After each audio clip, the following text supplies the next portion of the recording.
Hello, everyone. Welcome to tonight's event, Muslims and Multiculturalism in Canada. We have 1 more minute left, so we'll start promptly at 6 p.m.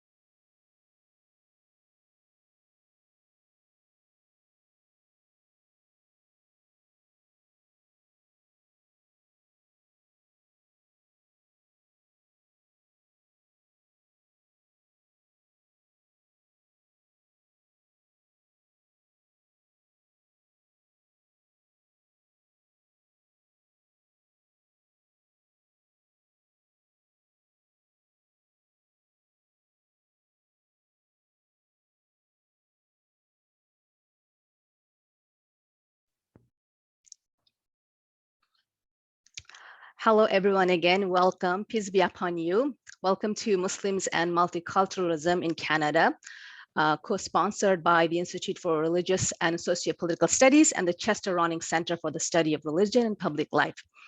Before we begin, we would like to first acknowledge that the land on which we gather here today or tonight, traditionally known as Asinisco, Sipisis, Stony Creek, is a Treaty 6 territory, which is a traditional meeting ground for many Indigenous communities.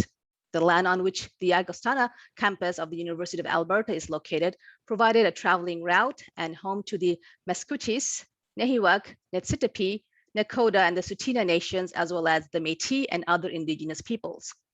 Their spiritual and practical relationship to the land create a rich heritage for our learning and our life as a community. Today's presentation is about 1 hour in length, followed by a question period. We will be collecting questions throughout the presentation.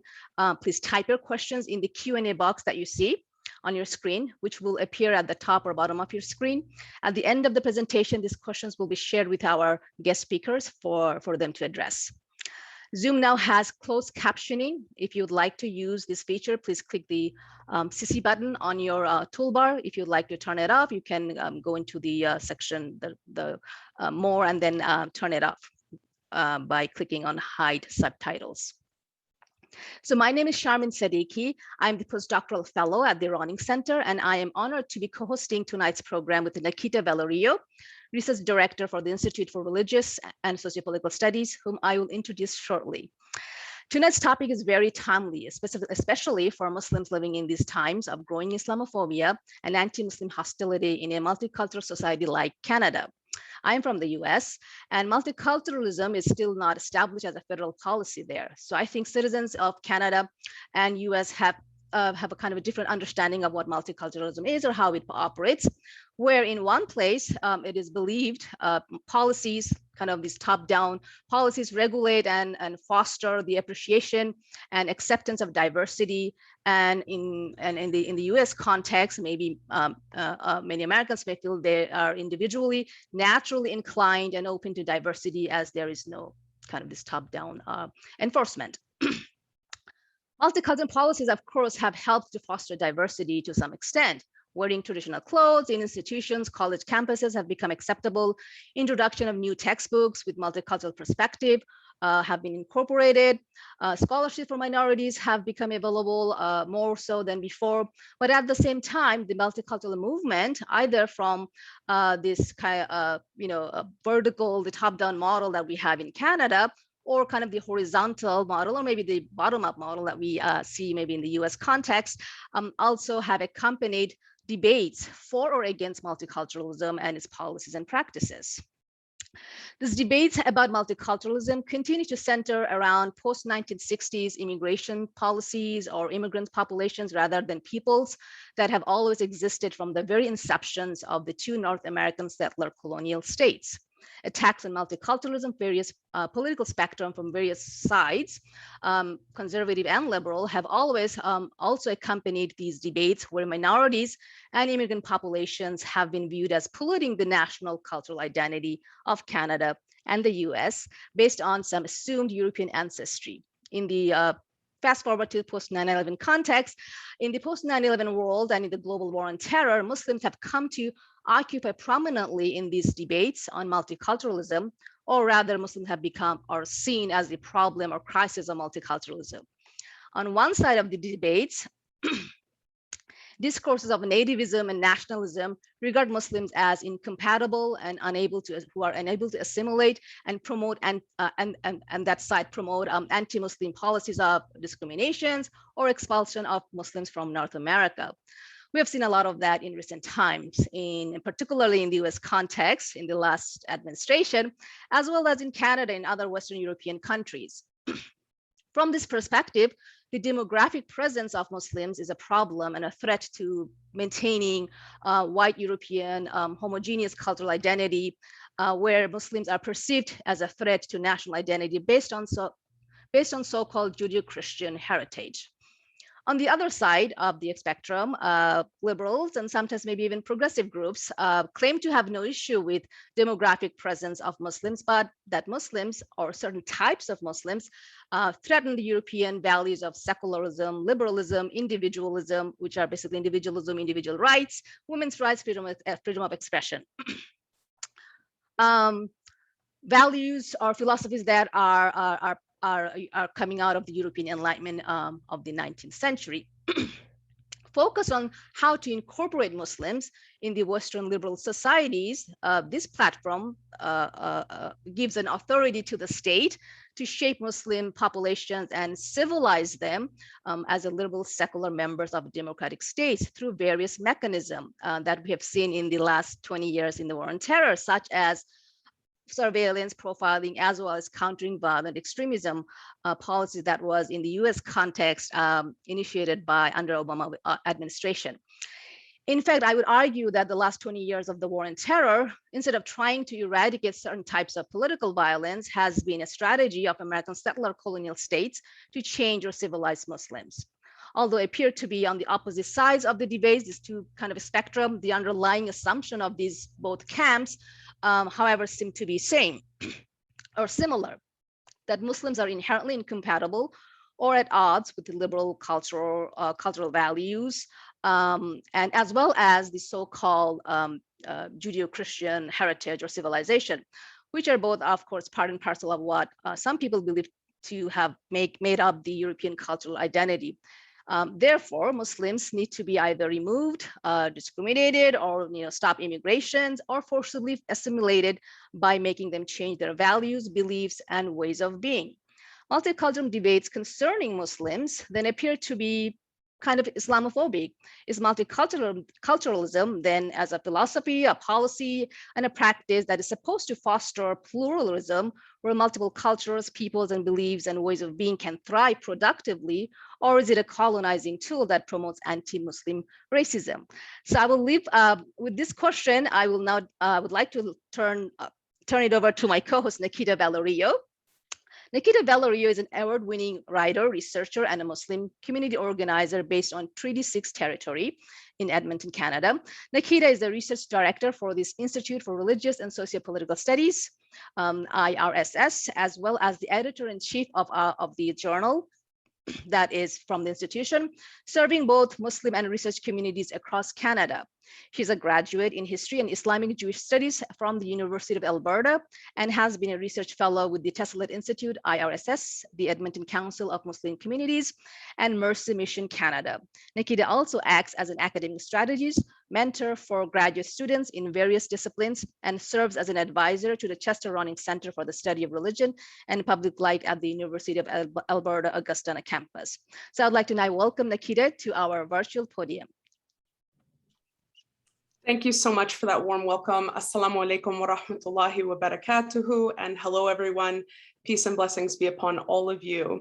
It's such an honor to be here with Sharmin, who offered us some opening remarks, and the Ronning Center today after many years of enjoying the honor of being on the advisory board there, and especially to be able to put together this important event in my capacity as research director with IRSS. A little bit about us. We use interdisciplinary academic research to shape and contribute to the discourse about Muslims in North America, especially Canada. And we believe really in the practical application of research findings, producing policy analyses, and providing recommendations on issues concerning Muslims to Islamic organizations, as well as all levels of government for better engagement with North American Muslims in general. So to the topic tonight, of course, my background is I'm trained as a historian, particularly looking at how ideology is rooted historically, how it gets rooted historically, and looking at social rupture based on ideology. So of course, I have to historically root our discussion for tonight. So it's worth noting that in Canada in particular, 2021 represents the 50th anniversary of the adoption of multiculturalism as a federal policy. And as Sherman has noted, and our speakers will note, inshallah, the project of multiculturalism is not without, at best, its drawbacks, and at worst, outright harm, especially when it comes to Muslims in the context of Canadian Islamophobia. Canada was the first country in the world to adopt multiculturalism as a policy under the Liberal government of Pierre Elliott Trudeau in 1971. And it should be noted that the push for multiculturalism arose directly out of French nationalism in Quebec and the Commission on Bilingualism that happened throughout the 1960s. This history of appeasing and accommodating Quebec interests in federal participation, as well as cultural and linguistic heritage preservation, is inextricable from the history of multiculturalism and how it has manifested in Canadian policies and implementation, despite Quebec being vocally opposed at the time of the adoption of multiculturalism federally on the grounds of actually rejecting social integration. In other words, Canadian multiculturalism is rooted in, founded upon, developed in relation to, and ultimately immersed in Quebec nationalism, values, and secular identity. Indeed, in a 1971 spring speech in the House of Commons, then Prime Minister, the elder Trudeau, noted that he was introducing a, quote, policy of multiculturalism within a bilingual framework, a policy that was meant to enhance the Official Languages Act by facilitating the integration of new Canadians into one or both of the official language communities. Initially, multicultural policy in Canada in the 1970s meant support, particularly financial support, for ethnocultural communities and what has been called their folkloric representations. In 1976, the Immigration Act lifted many previous restrictions on immigration from non-European countries, forcing a discussion of multicultural policy into the public arena once more, with feds focusing on rights-based equality across cultural heritage, especially in the 1982 Constitution and its accompanying Canadian Charter of Rights and Freedoms, which Quebec opted out of signing. They instead negotiated with Prime Minister Brian Mulroney in 1987 under the Meech Lake Accord for recognition of Quebec's distinct character or distinct society. In the 90s, increased division around the issue of multiculturalism coincided with Quebec separatism, culminating in the infamous 1995 referendum, which saw the province vote to remain as part of the larger nation state of Canada by an incredibly slim margin of 0.58% of the no or don't leave vote. Extremely small margin. In the present moment, the ongoing discussion is of integration and multiculturalism. But given what I've said so far, the reason this is the question is due to the conditioning forces of both secularism and multiculturalism, where diversity is only tolerated as long as it merely means the preservation of folkloric cultural caricatures or the removal of inequity barriers for such groups without threatening the official hegemonic and colonial ways of being, specifically being Francophone or Anglophone at a practical legal level. The debates have centered specifically around Muslims in Canada and continue to involve and borrow from Quebec politics and policies in numerous ways. Besides the horrific massacre of Muslims at the Islamic Cultural Center of Quebec City on January 29th, 2017, may Allah have mercy on all of the martyrs killed there, Quebec has also been at the forefront of some of the most discriminatory policies affecting Muslims and other religious folks, including Bill 21, which prohibits the wearing of religious garments by public service workers in a feigned attempt to neutralize the public sphere, extinguishing the hopes and dreams of countless Canadians from numerous religious backgrounds, including Muslims and especially visible Muslim women.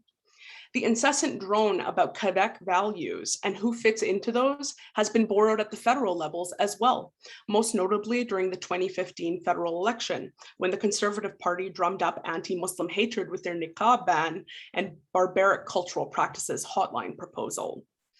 Because the system of laïcité in Quebec, much like that in France, rests on very particular assumptions and definitions of not only religious expression, but what actually constitutes a religion in itself, and because those assumptions posit an allegedly empty religious public sphere as neutral, the genealogical roots of Canadian multiculturalism are diametrically opposed to religious equity for any practitioners of religious ways of life that are not what I call Christianoform in nature, meaning they exclude not only Islam and Muslims, but all other praxis and legal-based ways of being in the world. Without going too deeply into it, because I'm not a panelist tonight, it is worth noting that contrary to the claims that secularism as an ideology is religiously neutral, particularly in the Francophone model of laïcité, secularism can actually be understood as a religion on its own, based on something I have elsewhere called the Model T principle, since early Ford Model T cards famously came in any color one wanted, as long as it was Black. By analogy, secularism posits that you can have any religion you like, as long as it looks and acts just like Christianity. It begs the question not of whether or not multiculturalism as a policy in Canada is functioning poorly, but rather, given these unreflexive roots, perhaps it is functioning exactly as intended. With that in mind, it is now my pleasure to introduce today's presenters for what I am sure will be a very rich discussion, Sabrina Ghaffar Siddiqui and Evelyn Hamden. Dr. Sabrina Ghaffar Siddiqui is an award-winning public speaker, media pundit, researcher, and human rights advocate. She is currently a professor of sociology and criminology at Sheridan College, and a diversity, equity, and inclusion policy consultant, focusing in the areas of migration, race, ethnicity, and ethno-religio-diasporic identity. Dr. Ghaffar Siddiqui's research has explored the ways in which Muslim communities in the West navigate their social worlds in a post-9/11 climate amidst rising Islamophobia. She has served on the boards of the Pluralist Foundation and the Canadian Council of Muslim Women Toronto, is on the editorial boards of Monitor Magazine and Religious and Sociopolitical Studies Journal, and on the advisory boards for Canadian Centre for Policy Alternatives and the Canadian Muslim Vote. I am introducing them in the opposite order that they will speak. So I'll also read our intro for our first speaker tonight, Dr. Evelyn Hamden, who is currently the Senior Advisor, Equity and Human Rights, currently the Senior Advisor for Equity and Human Rights in the Office of the Provost, where she provides advice to senior leadership on a range of issues relating to equity, diversity, and inclusion at the University of Alberta. Evelyn comes to this position after 3 years in the Office of Safe Disclosure and Human Rights, and over 20 years as an anti-racism and EDI educational and strategic consultant, working across a number of sectors. Her research and practice are grounded in anti-oppression and decolonial theories, including the examination of social exclusion at the nexus of gendered and racialized identities. Evelyn has a PhD in educational policy studies from the University of Alberta and is the author of Islamophobia and the Question of Muslim Identity from Fernwood Publishing. I'd now like to welcome Evelyn to the screen.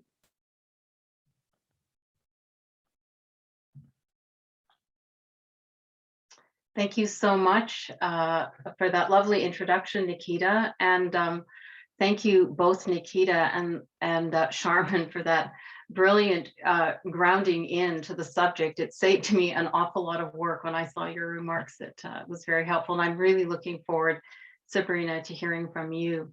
I'm now going to attempt to share my screen. It doesn't always work the way I would hope. Let's see what happens. Oh, I think I did it. Sorry, I did it the wrong way.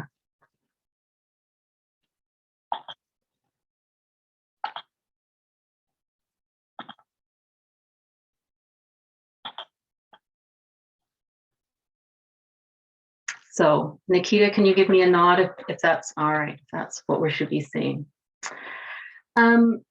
I'm really excited to be engaging on this topic. It is in one way, the subject of something I've been thinking about for almost 2 decades.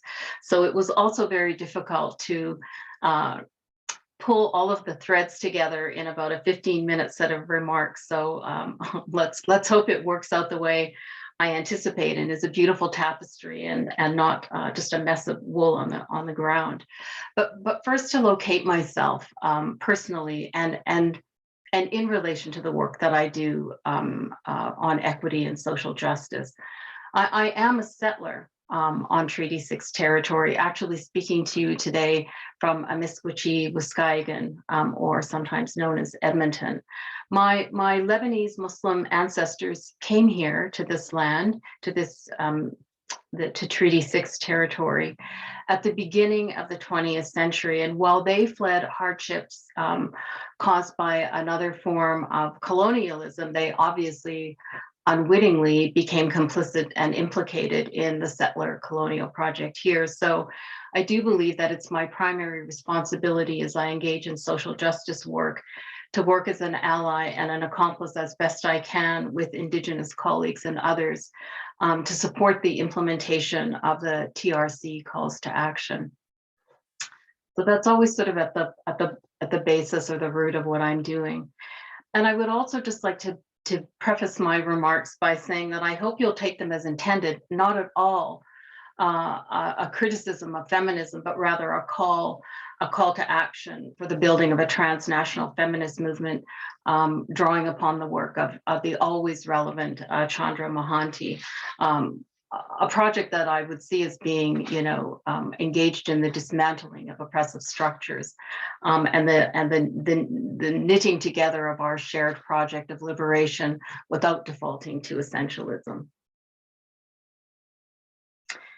So I come to the topic or come to the issue of discussing Muslims and multiculturalism 3 ways, really, through my own lived experiences with Islamophobia and Orientalism, through my children's experiences with the same, in spite of decades of multicultural policies and practices, my experiences in anti-racism educational spaces with Orientalism directed at me, even though I was facilitating those spaces, often from so-called feminists, and encounters with Islamophobic and Orientalist feminists in my current work at the University of Alberta.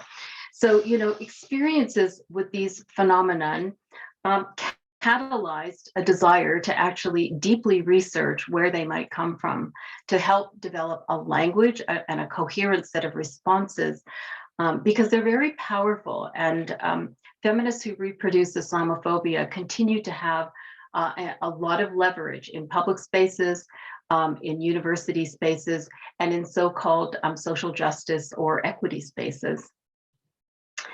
My original research question actually focused on the role of multiculturalism, the role that multiculturalism plays in mitigating mass media representations of Muslims and specifically Muslim women. The short answer to that question very quickly was it doesn't play any role in mitigating those representations.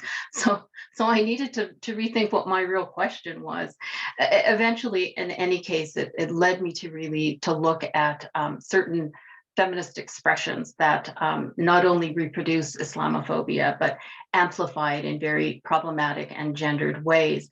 And to a 2-year-long deep case study of the purportedly feminist film Zero Dark 30 by the purportedly feminist filmmaker Catherine Bigelow. I swam in a very dark, discursive and psychoanalytic sea, trying to untangle the ways in which the liberal feminist objectification of women takes place, especially in Hollywood film context, which I maintain is a very important, if problematic, site of social and political reproduction, and including, and maybe even especially in some cases, reproduction of military discourses.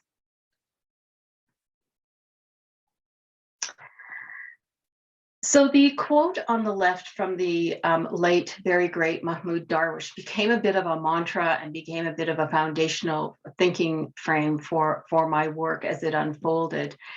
And he wrote in his last work, In the Presence of Absence, this, and it's on the left-hand side of this slide.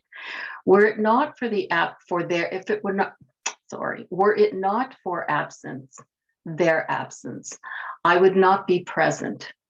For them to not be is for me to be. And this erasure that I believe Darwish is speaking about is the erasure that we see in projects like multiculturalism.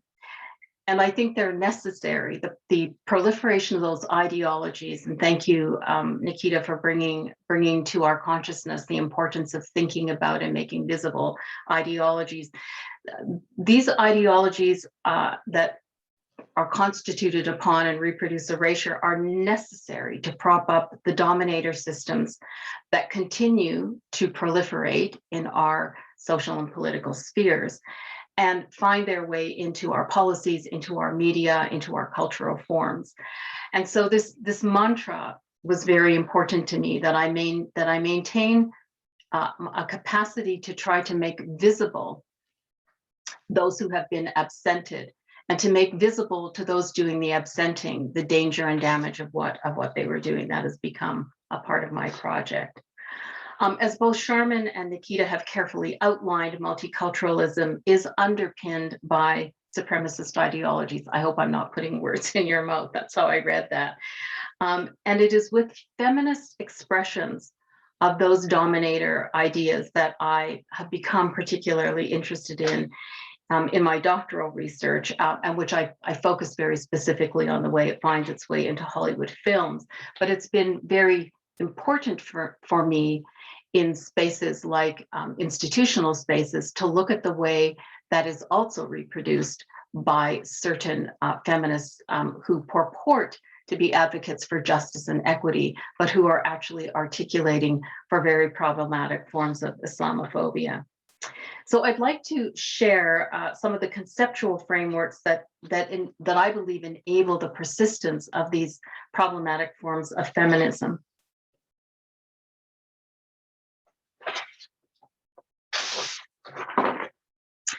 So in taking a moment to trace the origins and connections between supremacist thinking that gives rise to Orientalism, and I'll just pause and say that I will argue that Orientalism is still an important framework within which to understand the phenomenon we call Islamophobia. I believe Islamophobia is the effect of that particular set of relations. I want to take a moment to trace the connections between the supremacist thinking that gives rise to Orientalism and frameworks that are used by those claiming feminist identity and wishing ostensibly to save Muslim women. So very often these problematic forms of feminism are presented as liberatory discourses, not oppressive discourses. But let's start with Orientalism, and I will not put words in Edward Said's mouth. I will just read from Orientalism and say that in Orientalism, the Orient and Islam have a kind of extra real, phenomenologically reduced status, one that puts them out of reach of everyone except the Western expert. From the beginning of Western speculation about the Orient, and we could say about Islam, the one thing the Orient could not do, the one thing Muslims cannot do, was to represent itself. Evidence of the Orient was credible only after it had passed through and been made firm by the refining fire of the Orientalists' work. In other words, only the Orientalist, that is the Westerner who is an expert on the Orient, or we could say on Islam, can truly understand and speak about the culture, the religion, the collective and individual psyches. So no Muslim is authorized to speak about themselves in the West because of this, as he describes it, the extra real phenomenologically reduced status. So we don't have the capacity to understand ourselves. We need the refined Western mind given to us from the Enlightenment to know who we are.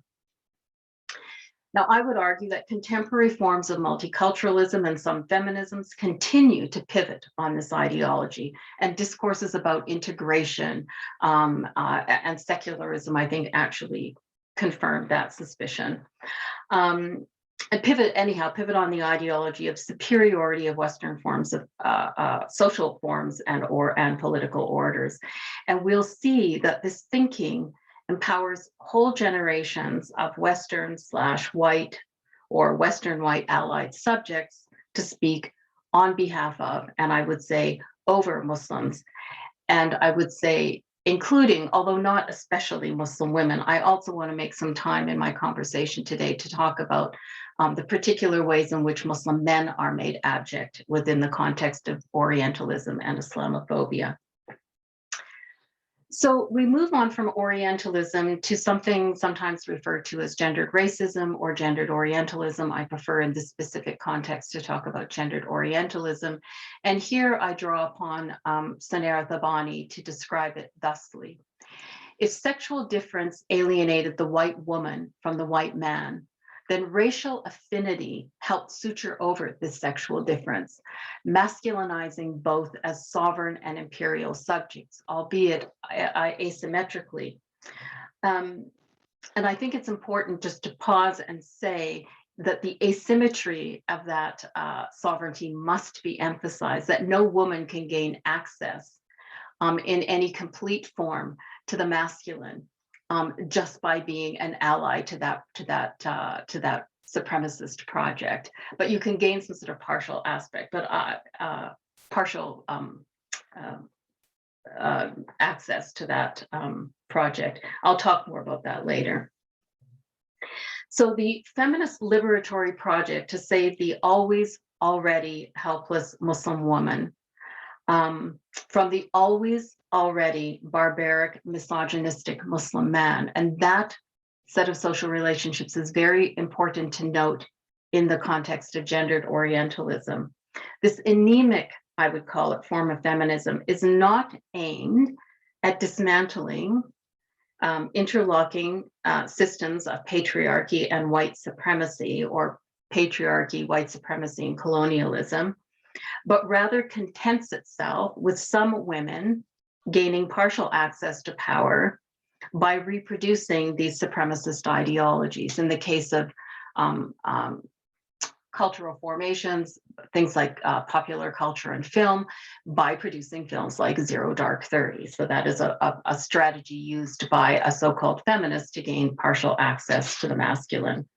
So liberal feminism's project, I would argue, is to reward women and sometimes other excluded and marginalized genders for reproducing the social order via patriarchal maneuvers. And later I'll talk about folks like Hirsi Ali, and I wonder if this doesn't work in another way for feminists like Ayaan Hirsi Ali. In their reproduction of Orientalism and Islamophobia, is that an attempt through their mobilization of these discourses to gain partial access to the privileges of the white Western project? Anyhow, we move on to the third column and to an important and more recent conceptual offering given us by Sarah Ferris, and that is that of femonationalism. And femonationalism, in Sarah Ferris's words, is the exploitation of feminist themes by nationalists and neoliberals in anti-Islam campaigns, and the participation of certain feminists and femocrats in the stigmatization of Muslim men under the banner of gender equality. In femonationalism, nationalistic, that is xenophobic, militaristic, other kinds of projects are conflated, those interests are conflated with the liberation of women.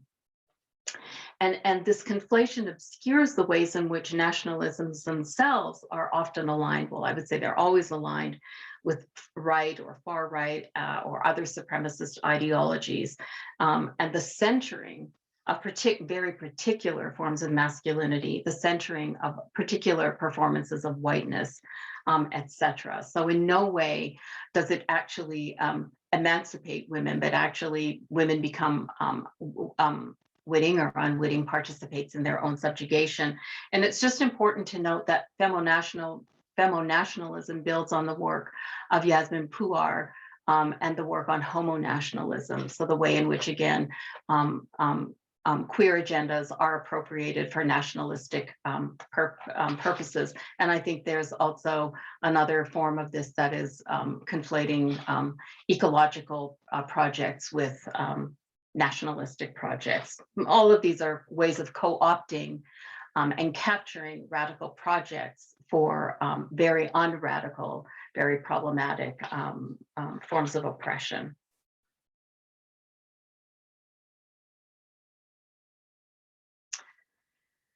So in my dissertation and in my research, I looked very closely at the ways in which, and I was trying to stay to Canadian examples, but I was seduced by these very interesting American examples of femonationalism or gendered Orientalism as performed by so-called feminists. And three I just wanted to highlight this evening: Sally Armstrong, Ayaan Hirsi Ali, and Catherine Bigelow.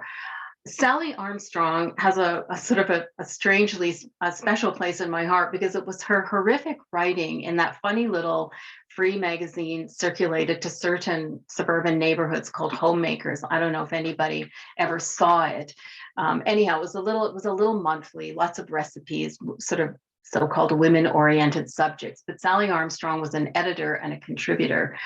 And she was, her work is so problematic. I could talk about that endlessly, but she was absolutely sort of involved in a femo-nationalist kind of project, beating the war drum for the invasion of Afghanistan, specifically to save Muslim women from the Taliban. Of course, never locating that in a broader imperial project and a proxy war between the Americans and the Soviets. No, she was just simply very concerned that we quickly invade Afghanistan to save Muslim women. And that's a bit of a simplistic review of her project, but that sums it up in a way.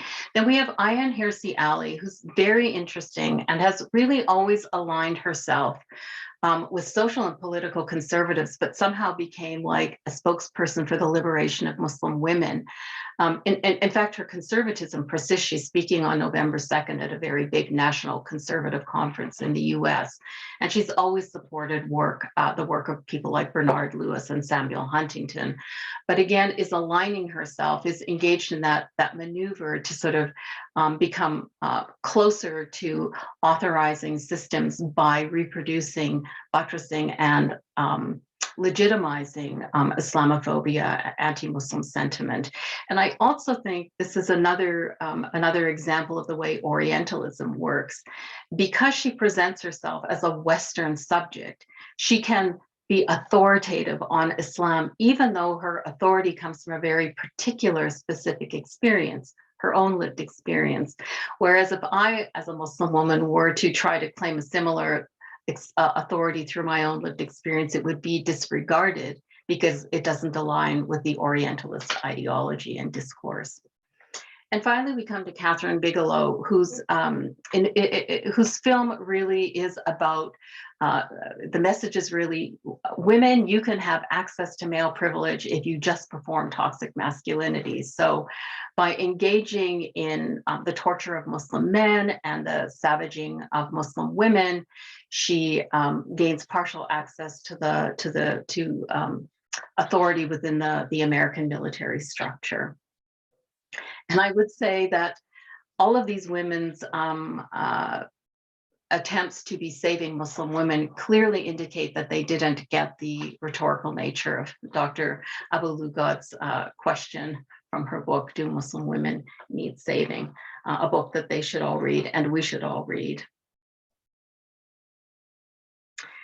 So I want to conclude with something a little bit more hopeful. And I want to talk about a future where we leave the problematics of multiculturalism behind. We leave the problematics of needing to be authorized by other people behind. And we take Mahmoud Darwish's advice, again, from In the Presence of Absence.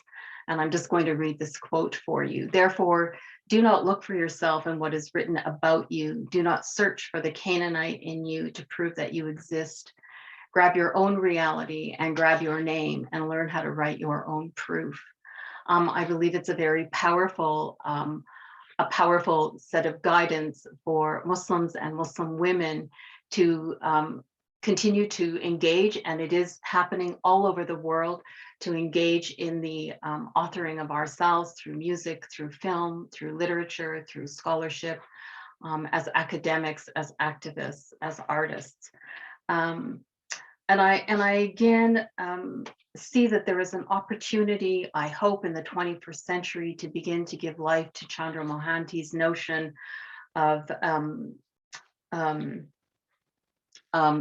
international, transnational feminist movement, one where we aren't exaggerating the so-called gender freedoms of the West, nor romanticizing our own localized context, but rather understand that patriarchy is a global project that needs to be collectively engaged with at a systemic and structural level, and that we will move beyond the limiting ideas, and in fact, I think the harmful ideas embedded in liberal multicultural projects and things that evolve from it, like liberal feminisms.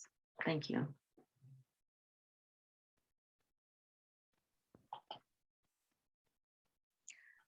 Thank you so much, Evelyn, for your expertise and this brilliant presentation, very complex issues that you have just shared. Hopefully we'll have time to question and answer sessions to go over more. I'd like to now invite Sabrina to our virtual podium to share her remarks.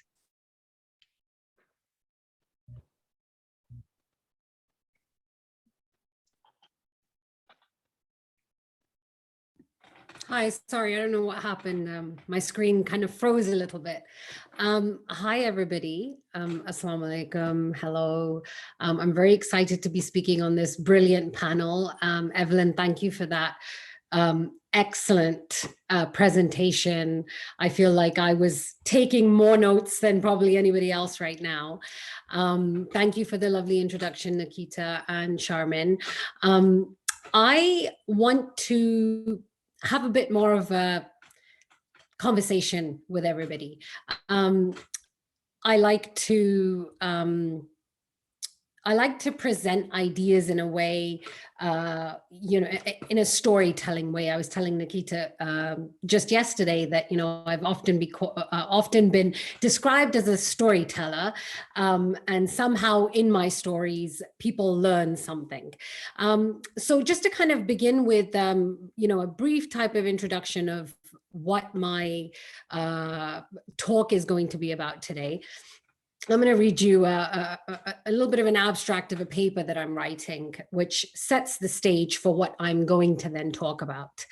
So, with the recent recovery of thousands of Indigenous children on residential school grounds and the killing of a Muslim family in London, Ontario, the plight of these two communities were brought to the forefront in Canada. In a matter of a few short weeks, right before Canada Day, we were forced to face our demons and question our identity as Canadians. This was the first time Muslim communities, as well as other racialized communities in Canada, were so outspoken about the oppression of Indigenous people. Canada has been very good at erasing its colonial history, a colonial settler state occupied by those with European backgrounds. Today, despite many years of multicultural identity, I believe Canada still struggles with who it is and its acceptance of diversity and tolerance of discrimination. Canadian racism, however, originates from its colonial identity, and Islamophobia, as we know it today, only furthers the existing colonial mentality by now othering Muslims. However, in many ways, communities can be silos and are only faced and concerned with their own sense of identity at times and place within the larger host society. Therefore, sadly, Muslims who can be described as newer immigrant settlers often very easily and eventually become part of that mainstream mindset when it comes to Indigenous rights. Competing for limited resources and rights, one marginalized community can often overlook the rights of another and become complicit in colonial settler oppression towards Indigenous Canadians. This raises questions about Canada's multiculturalism that has been criticized as being an agent of harm for Indigenous people and newer immigrant settlers, unintentionally contribute to the oppression of Indigenous people. I would like to shed light on how racism, Islamophobia, anti-Muslim, and anti-indigeneity in a multicultural society has existed in Canada.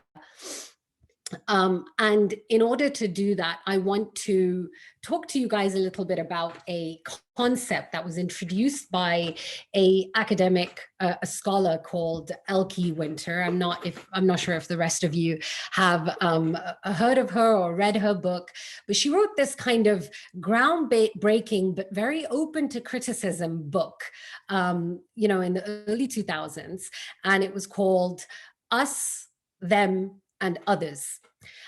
So in her own words, she says that the book argues that pluralism is best understood as a dynamic set of triangular relations where the compromise between unequal groups, us and others, is rendered meaningful through the confrontation with real or imagined outsiders. So that creates the triangle, us, others, them.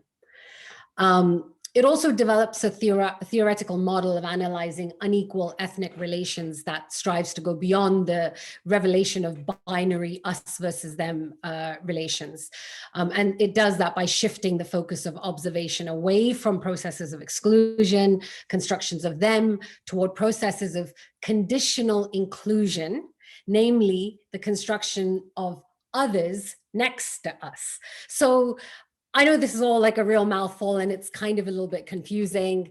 And full disclosure, to be completely honest with you, when I was doing my PhD and I was reading about this concept, I was absolutely confused. I was like, I don't get it. Who's us? Who's others? Who's them? It feels like they're all the same. How can the others be the them and the us? And, so it was all very confusing initially. But it's quite a brilliant idea, which I have tried to kind of develop a little bit further in this context. And I want to explain it a little bit in more detail to you guys. So her idea is that the us, or the we, is the majority, the English Canadian majority, English European majority. So I've heard this being said a few times today. So it's the white majority in Canada is the us and the we. The others are the national minority. So it would be, initially it was supposed to be like the Quebecois, and the indigenous minority, but that other category is also filled with immigrants, so ethnic immigrants who, are diverse groups of others. So there's lots of others who make up the other category. And then there's the us, who are the English, European, white background people.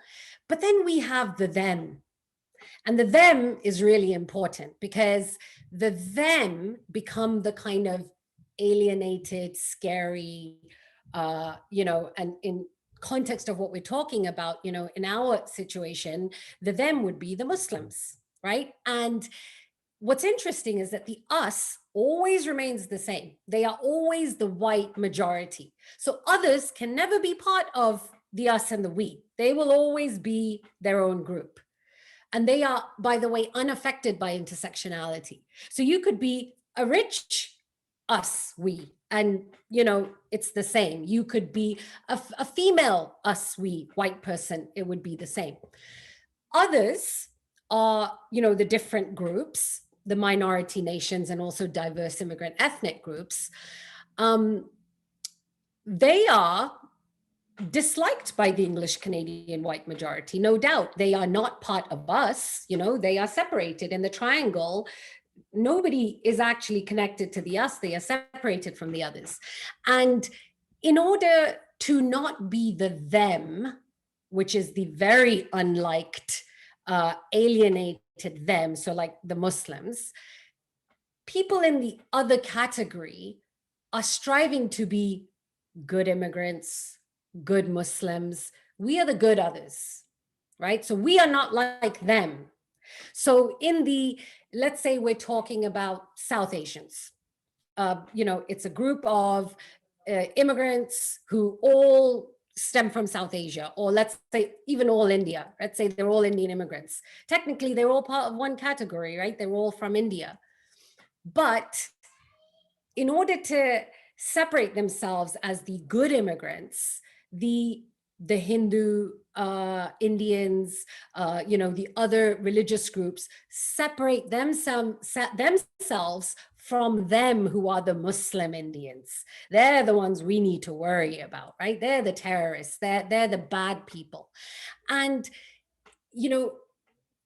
I want to kind of shed light on the way that this triangle works, because the others are continuously just striving to get closer to us, which they can never get because it's a triangle. They can never really get to the us, but they don't want to be the them. So they're constantly competing, constantly climbing on top of each other to be the good immigrant, the good minority. The them, unfortunately, are disliked by us and others. So, they're doubly, triply, quadruply marginalized because they're in the them category.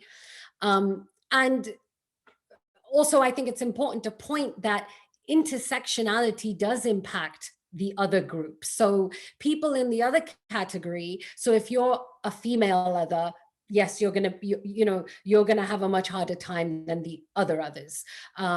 If you're a darker skinned other, if you are Black other, if you're a Muslim other, then your experience of marginalization is going to be worse. So again, intersectionality impacts others, but never us. Us are always, they're always part of it. And when you think of belonging, there is no worry about this feeling of belonging for the us and the we, because just by way of the name of the group, it's we belong, it's us, we are together. Whereas with others, they're just others out there somewhere competing and trying to be part of us and we. So this kind of points to this idea of, the good immigrant and the good Muslim, which people have spoken about before. And I don't want to go into too much detail, but that kind of makes people constantly be and this is where Orientalism comes in, stripping of identity, because striving to be like us and we striving to be part of that majority, a lot of others will be stripped of their identity in order to blend in and become more part of the us and the we. So, this idea, coming back to like indigenous groups and Muslims, what I'm trying to get at is that Muslims too have, sadly fallen into this trap of the us, the them, the others, where in order to become the good Muslim, not only will they strip themselves of their Muslimness, so as to appear less Muslim, less terroristy, less barbaric, less undesirable, but they will trample on or kind of point to the them, like the indigenous groups, so here intersectionality comes into play, where Muslims who are from a higher socioeconomic background are privileged, and by way of that privilege, they point to indigenous groups as, oh well, they are the people who are asking for way too much. I mean, we're not asking for that much, but they're asking for way too much. They are the them. And this is how, this triangle of pluralism and failed multiculturalism is kind of the way that we have all found ourselves trapped in this situation where we are, continuously part of this colonial project this ongoing colonial project that disadvantages and oppresses indigenous groups the most. And not to be too depressing about the whole thing, I know what I just explained almost sounds like, well, how the hell do we come out of this triangle? It seems like there's no hope. I feel like instead of others, all of the others who are part of that group striving to be part of the majority and trampling on each other, I feel like there is this potential for us to find solidarity through, shared experiences of intergenerational trauma, and become stronger and a more united force in that other category. Instead of striving to be part of the white majority category, why not make our other category the us, the we, and find belonging in that, and not continuously trying to further other people and put them in the them category. And that's something we've experienced, because we are the them. We are that undesirable group that, are constantly pointed to as like, oh, they're the ones we should fear. They're the terrorists. They're the dangerous ones. They're the ones with the questionable, misogynistic, patriarchal systems, the oppression of women, blah, blah, blah. So, we know how that feels. So we should not be then participating in that othering of Indigenous groups in Canada, which is happening all the time. And that kind of is the main gist of what I wanted to speak about. And I did mention this to Nikita that, I don't want to talk too much and give a lecture to you guys, but I love having conversations and for there to be like dynamic discussions. So I don't even know how long I've been talking for, but I think this will be a good opportunity to open the floor to some questions, or maybe some of the questions that you might have, Nikita.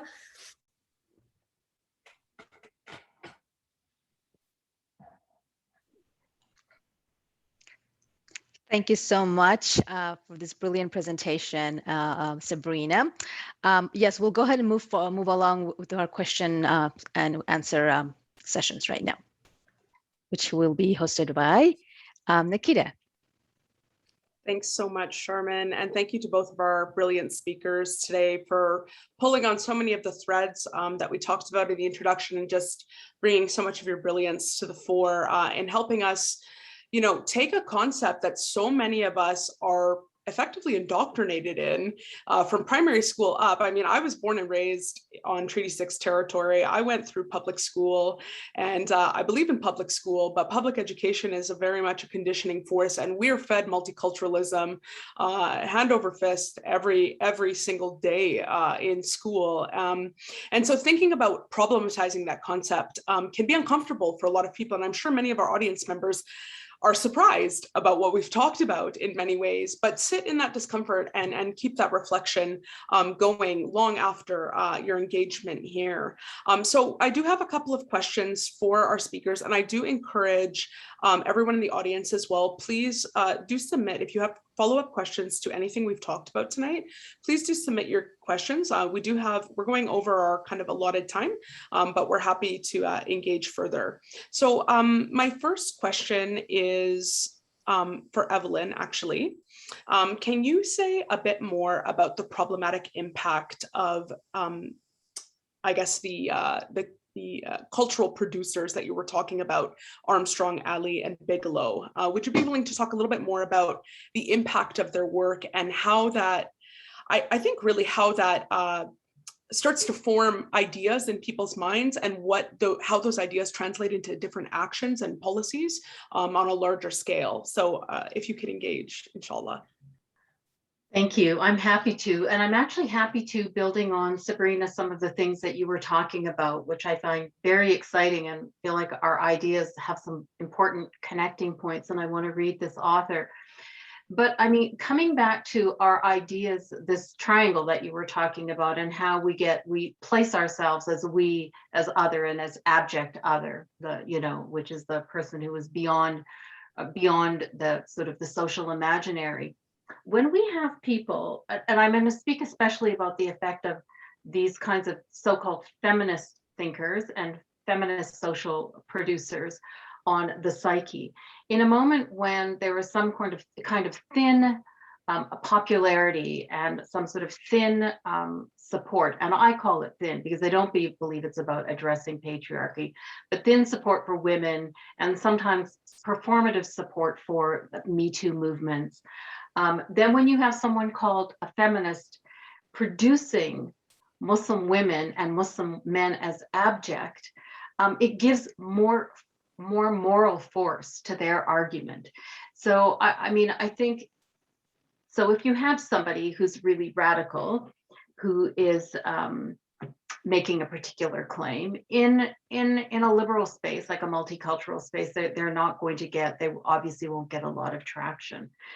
So I don't think it's an accident that newspapers, that magazines, that Hollywood films only allow entry into those spaces, feminists who will tell the story that the system wants them to tell, which is that Muslims, and especially Muslim men, are abject beyond recuperation. So I don't know if I answered your question, but those are some initial thoughts as to why it's important that we pay close attention. We can't disrupt those, by the way. Those are held by powerful corporations. They're not going to relinquish their control, but we need to become producers of cultural artifacts that we and others like us, speaking to the solidarity you were talking about, Sabrina, will want to engage with, where we can see ourselves. Yeah, I think that's a brilliant response. I think it is worth noting that it actually, in the age of things like the Me Too movement and giving more credence and more voice to women's voices and creating space for that, when those women's voices are immersed in soft Islamophobia, as Namira Islam has called it, it lends credence to that even more. So I think that's really worth bringing up. And it's a type of Islamophobia that's particularly insidious, especially in, I guess you could say, like leftist or liberal or progressive activist groups, where the cultural Muslim is held up and desirable, and Muslims are placed on a false spectrum from, the least practicing you are, the more desirable you are, and the more practicing you are, the more likely you are to be a quote unquote extremist or fundamentalist. Whereas for an actual practicing Muslim, and many of us in the room are tonight, alhamdulillah, for in that case, that person doesn't view their Islam as a radicalizing force in the negative way. It's radicalizing in terms of social justice, of course, but within soft Islamophobia, that person is demonized just because they might wear a hijab or pray their 5 daily prayers or believe in particular gender roles or various other things, right? So I think that's a brilliant point worth noting. I will move on to a question for Sabrina, and I know Sharmin after if we want to do one from the Q&A. But Sabrina, just following from your talk, given the ongoing Islamophobic rhetoric of Muslims not conforming to Western values and ideals, right? We know that this is part of the rhetoric about Muslims, that they're inherently anti-Western, that they can't be democratic, that they can't fit in with secularism, that there's some kind of clash of civilizations there. Given that ongoing Islamophobic rhetoric, how can and should Muslims who want to critique the nation state and colonial system in Canada proceed as allies to Indigenous efforts in sovereignty and resistance? And maybe the short answer is by not caring what other people think. But it's worth asking your thoughts. Absolutely. And I just want to, before I answer that, I want to just quickly respond to what Evelyn said and what you said, because I was getting excited by it. This idea of what you mentioned, the spectrum. And I always say that it's like this binary, right? Where only the cultural or the ex-Muslim, right? Which is even worse. The ex-Muslim is given a platform, and the really extreme Muslim who is scary and borderline non-Muslim is given the platform. What I worry about is not the, what I worry about is the absence of those in the middle. It's the absence of everybody in the middle of that spectrum, which makes the situation worse. Because the truth is that on both of those outer edges, those people do exist. The rest of us are not saying that extremists don't exist, or ex-Muslims, we hate them. We don't want to hear anything from them. I believe in stories being heard, all stories. That's where the question, all stories. And I feel that all stories are not heard. The precedent or the kind of importance is given to those extreme stories, and the rest of the Muslim voices are kind of like silenced. And that's that kind of Islamophobia. And speaking on kind of like going on from that to answer your question and connecting it to the point that I made about intergenerational trauma and shared experiences of trauma. I just want to quickly mention something that I had mentioned to you, Nikita, and you liked that story, so I want to repeat it here. Many years ago, when I first started giving news interviews, and I kind of came on the public platform, people would like write comments. Firstly, people found it for some reason, people were obsessed with my ethnic identity and my cultural background. Like I had Twitter comments everywhere. Who is she? Where is she even from? Like people just wanted to know, is she Muslim? Is she non-Muslim? Is she married to a Muslim? Is she a traitor? Is she an extremist? Like, who is she? So I'd get those type of comments all the time. But, I would always get people very surprised by how I spoke. And they would be like, wow, you're so eloquent. You speak so well. And, the word eloquence was just constantly used. And for me specifically, like the word eloquence, it really stuck with me because I kept thinking about my immigrant parents, my dad, who often came across as this like angry immigrant, and because he spoke English well enough, but he was strong and he would understand when something was happening that shouldn't have been happening. Like if somebody was being racist, he got it and he would always fight back. And my mom was like the bumbling, kind of like really shy, couldn't speak English very well. She was so eloquent in her mother tongue, but when it came to English, she wasn't fluent. So, that's how she came across. And for my parents, it became really important that I speak English very well.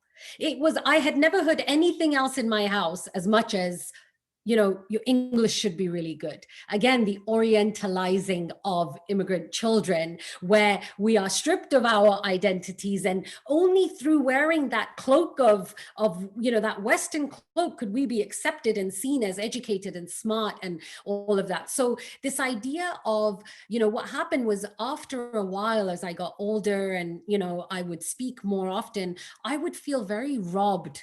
I would feel like I'm experiencing this strange kind of loss, and I would experience this grief of not being eloquent in my mother tongue. Like I couldn't give a Zoom webinar in my mother tongue, on my expertise. And that idea of the loss of our culture and our languages is something that we share with the indigenous communities. And that, I think, is where we need to focus, that shared experience of intergenerational trauma, especially for people who come from countries that have been colonized. And, we understand that robbing of our culture, our religion, and all of that. And in order to again, just to kind of add to the whole, how do we do this as allies? First of all, in that shared experience of trauma, understand the shared struggle, and to ally and to be Jedi warriors. Have you guys all heard of this concept of Jedi instead of EDI? Justice, education, education. I'm like so hung up on education. Justice, equity, diversity, and inclusion, as opposed to equity, diversity, inclusion. And I really like Jedi, because I can also say I'm a Jedi warrior. You can also say you're a Jedi warrior. But, you know, the idea is that it's not just about equity, diversity, and inclusion, whether it's workplaces or anywhere. It's also about justice, which is a very important concept in Islam as well. So it's also about policy change. It's also about fighting for other groups and speaking up for other groups for justice. So to wrap it up, I think Jedi warrior is the way to go. Thank you so much, Sabrina. I just wanted to quickly respond to that before Charmin goes to the Q&A question, because I actually wrote a paper once on Star Wars and Maghribi Sufi Islams and how they were the inspiration for Jedis. So it fits, if the shoe fits. But it's worth noting what you said regarding kind of this robbing linguistically. It's worth remembering, you know, when I said in my opening remarks that multiculturalism as a product started on the basis of hoping to condition new Canadians within the official bilingual communities. So language is so central and so crucial. And for so many of us, whether Muslims or Indigenous communities, language is part of our way of life. It's our part of our way of being in the world. It's not just the words that come out of our mouths. So I thank you and for sharing that incredible story. Sharman, I believe you had a question from the Q&A, and I think we're probably going to wrap up after. Yes, thank you so much for this great conversation and all the points that how to, you know, include justice in all of this, and especially for immigrant populations, newer immigrants, and trying to connect with indigenous populations, building the solidarity for inclusion, for justice, and for equality in a multicultural setting. I do have a question here from Faiza Hassan. She asked, how much distance do you think is there in the category of others and them? Because there seems to be an overlapping you know, relationship there. That's her question. Yeah, I think Evelyn and I can probably both answer this, you know, give our thoughts, both of us can. But, you know, I think the interesting thing is, and what's really important to note is, so before saying that, Elke Winter got a lot of criticism for this book, by the way. And surprise, surprise, it was actually from a lot of the white male scholars. And one of the reasons why she was criticized was that it wasn't clear. Who's us, who's them, who's the capital O, other, who's the, you know, capital them, who's the, you know, the person who wrote this very critical response piece to her book made it about semantics and made it about like defining concepts properly and how they weren't defined and blah, blah, blah. But when I read his commentary, I thought to myself, but I mean, isn't that the point of us and them and other, that it is very fluid and changing, because identity is very fluid. And, you know, you can't categorize people into a group and expect them to remain there forever. So the others, the group of others, are constantly going to be changing. So when the Quebec mosque shooting happened, or when there's something in the news or some sort of political rhetoric happening about Muslims, then the them is going to practically be all about the Muslims. The them is going to be fully composed of Muslims. They are going to be the ones we're told to, like, you know, worry about. But when there's some other you know, some other event happening, or like, you know, when the pipeline was going up and when Indigenous issues were coming up and when they were kind of standing up for their rights and justice, they became the them. You know, that group was then portrayed as the them. And I want to just quickly, and I hope I'm not talking too much, but I just want to quickly mention something which answers this question as well. I was in a meeting with a senior political MP, okay, very senior. He was actually the party leader of one of the parties recently. And I was in a meeting with him, and I mentioned something about Muslims, and I mentioned a statistic which showed that, you know, the poverty rate for Muslims is higher than any other group in Canada right now, okay? And he turned around and he said to me, and this is quoted, you should shut up and sit down. If we want to talk about disadvantage, we should be talking about Indigenous people and their rights.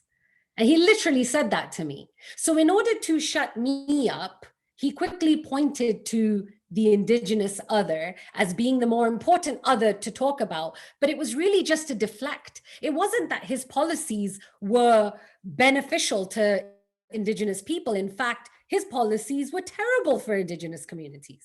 So that's just an example of how it works, how people shift from others and them constantly depending on the situation. Evelyn, I'd love to hear your thoughts on it, actually. Well, I would really like to build on that important response, because I think you're right. I mean, I think in sort of the colonial practice of divide and conquer, there will always be some provisionality about who gets to get close to power and who doesn't. And those things are manipulated to actually serve the center. So what I want to say about the way in which we are more or less abject is that we will, most of us, the others and the they, will always be more or less abject and decentered as long as those structures that privilege certain forms of masculinity, whiteness, and heteronormativity, as long as those structures remain unassailed and entrenched in our ways of thinking and doing things, we'll always be fighting for the scraps left over. So I would say, apropos of your earlier remarks, that our hope lies in a future oriented solid set of solidarity movements that are intersectional. And that's where we should turn our attention, to not, I'm always sort of saddened when I see us, them, they fighting each other, as apropos that very distressing story you just told. We shouldn't be fighting for the scraps left over from the table of plenty.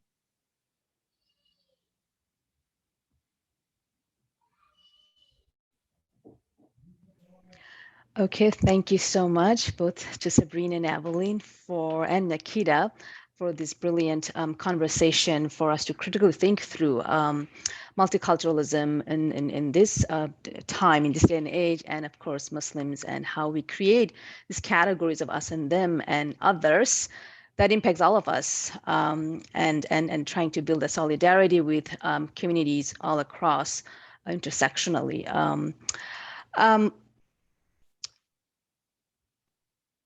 That will conclude our discussion here today. I wanted to give us, our audience, a little bit information about the next few Ronning Center events. The Ronning Center is pleased to announce our upcoming conference, Islamophobia and in Post-Secular States, Religion, Race, Science, and Law, taking place in November 12 and 13. This conference is free to the public and open for everybody to attend. To learn more and register for this event, please visit our website. We are a proud partner of the Augustana Indigenous Speaker Series. The second event in the series this year will be on November 23rd at 6 p.m. Reflections on Uncovered, the title, Truths About Indian Residential Schools. Join us for a live digital panel discussions with the 4 University of Alberta scholars highlighted on our website. To learn more and register for this event, please visit camrosville.ca. And to hear about our upcoming events, follow us at U of A Augustana on Facebook, Twitter, and Instagram. And Nikita, if you have something to add. Thank you so much as well, Sharman, and to our great speakers and to everyone at the Ronning Center and our respective institution at IRSS. It's been a wonderful and beautiful discussion, alhamdulillah, and I'm very grateful for it. So I just wanted to mention, for anyone wanting to keep in touch, to keep up to date with upcoming forums, events, and the latest research with IRSS, you can subscribe to our monthly newsletter on our website. There's a little subscribe button in the corner at i-rss.org. And you can also add us on social media, including Facebook, Instagram, and Twitter. You'll also want to keep an eye out in the future for our inaugural edition of the RSS Journal. And as mentioned, Sabrina is on our editorial board as well. This is published actually through the University of Alberta, and it is set to release next spring, inshallah. And it's actually based, our first call for papers was based on the same topic today as today's discussion. So if you'd like to further the conversation by picking up or downloading a copy when it's ready to go on Muslims and multiculturalism in Canada, you can follow the journal's progress at rssjournal.ca, or again, any of our social media outlets. So that concludes our presentation for this evening. Thank you everyone for watching, and we hope that you keep in touch. Peace be upon all of you.